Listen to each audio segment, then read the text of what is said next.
Ayan, after lunch, naglakad-lakad muna kami from dun sa Station 3 sa La Carmela kasi napakarami ang aming kain doon.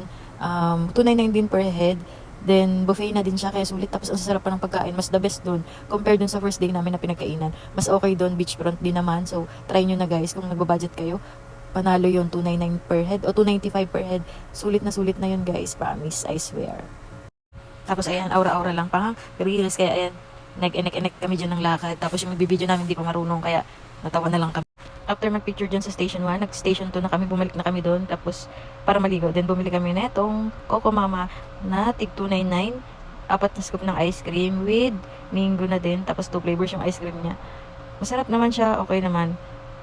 Siguro hindi lang ako fan, pero okay naman siya. Sarap. Tapos, yan, bumili lang din ako ng fish. Yung Korean food na pagkain dyan, pinartner ko dyan. Kaya siguro mas na-enjoy ko yung fish cake na yun kaysa dyan. Kasi nga mas gusto ko si fish cake. Pero masarap din naman yan. For 299, sulit na din po. Try nyo na lang din pag pumunta kayo dyan. Tsaka mas try kasi ang dami talagang kumakain ng ganyan. Mga turista. Kasi nga, ayan, bago sa kanila, panlasa. Ayan lang yung binaon namin doon sa beachfront. Kasi nga, naligo na lang kami. In-enjoy na namin yung maghapon na yun. Since pag umaga ay uwian time na. So yan, ganyan lang kami ng kinain doon. Then nagbaon ng kape. Since malamig-lamig yung time na yun. Ayan. Oo, sarap. Parang na-miss ko siya. So, ayan. Ito yung aming view nung hapon na. Ayan. Ganda. Ganda talaga. Ayan yung baon namin panlatag. Oh. Diba? Gamit namin yan sa Arca. Hanggang dyan gamit. Nakarating na ng Boracay. Umupo lang kami dito at nagmamaritisan. Kaya ayan.